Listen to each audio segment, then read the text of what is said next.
East India company का बरसगीर पर कब्जा एक दिलचस्प मगर अफसोसनाक कहानी है। ये कंपनी, जो कि 1600 में कायम हुई, इब्तिदा में सिर्फ तिजारत के मकसद से आई थी, मगर जल्द ही इसने अपनी ताकत बढ़ाना शुरू की। जब कंपनी ने हिंदुस्तान में कदम रखा तो इस वक्त यहाँ मुख्तलिफ रियासतें और सल्तनतें थीं, जैसे मुग़ल सल्तनत, जो कि अपने उरूज पर थी। कंपनी ने अपनी ताकत को बढ़ाने के लिए मकामी हुक्मरानों के साथ इत्तेहाद बनाए और बाज़ औक़ात उनके ख़िलाफ़ साजिशें भी कीं। 1717 में कंपनी को मुग़ल बादशाह से ख़ुसूसी मुराद मिले, जिसके तहत इसे हिंदुस्तान में तिजारत करने की आज़ादी मिली। इसके बाद कंपनी ने अपनी फ़ौजी ताकत को भी बढ़ाना शुरू किया। 1757 में प्लेसी की जंग ने एक अहम मोड़ लिया। इस जंग में कंपनी ने बंगाल के नवाब सिराज अल-दौला को शिकस्त दी, जो कि उसकी ताकत का आगाज़ था।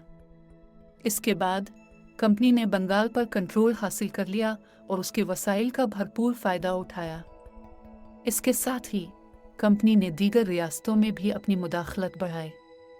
1764 में बखर की जंग ने कंपनी को मज़ीद ताकतवर बना दिया और उसने हिंदुस्तान के बड़े हिस्से पर कंट्रोल हासिल कर लिया।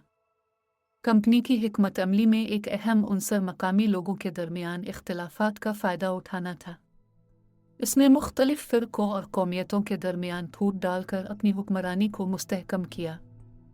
इसके अलावा कंपनी ने अपनी फ़ौज में सिखों, राजपूतों और दीगर मकामी लोगों को भर्ती किया, जिससे इसकी ताकत में मज़ीद इजाफ़ा हुआ। आहिस्ता आहिस्ता कंपनी ने न सिर्फ इक़्तिसादी बल्कि सियासी कंट्रोल भी हासिल कर लिया। 1857 में जब हिंदुस्तानी अवाम ने बगावत की तो ये एक बड़ी तब्दीली का आगाज़ था।